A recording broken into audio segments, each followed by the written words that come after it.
Nusa dan Antara. Nah, Nusa itu artinya apa? Nusa. Satuan. Kepulauan. Saya kepulauan. Nah, kalau wawasan Nusantara itu apa?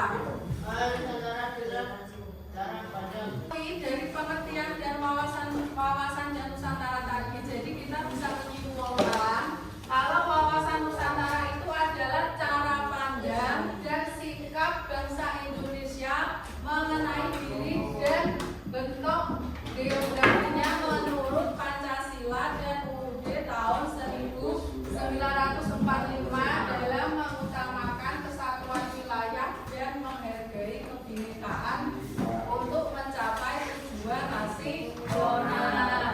Nah, tujuan nasional negara Indonesia itu apa? Segenap bangsa Indonesia dan seluruh umat daerah Indonesia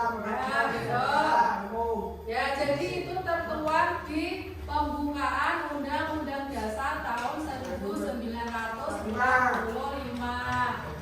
Kalau cita-cita bangsa Indonesia itu membangun negara Indonesia yang merdeka, berdaulat, adil, dan makmur. Jadi kalian harus bisa membedakan ya antara tujuan dengan cita-cita negara Indonesia.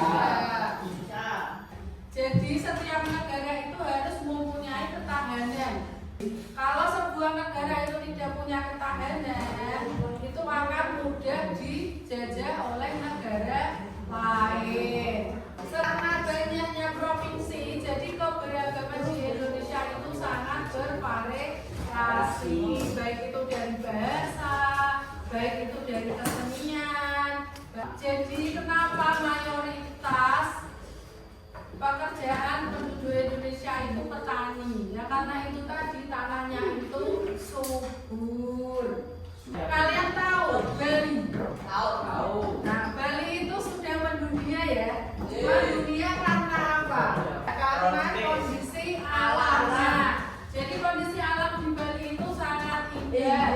Arti penting wawasan Nusantara itu bisa dilihat dari dua aspek, yaitu aspek fisik geografis dan sosial kultural. Nah, fisik geografis itu karena Indonesia itu terdiri dari negara kepulauan. Nah, kalau aspek sosial kultural itu karena Indonesia itu diwarnai dengan berbagai perbedaan suku, agama, bahasa, ras. Oke, jadi sampai di sini ada yang perlu ditanyakan? Sudah paham? Sebelum pelajaran kita hari ini, apa yang dapat kita simpulkan dari pelajaran hari ini? Kita bisa belajar banyak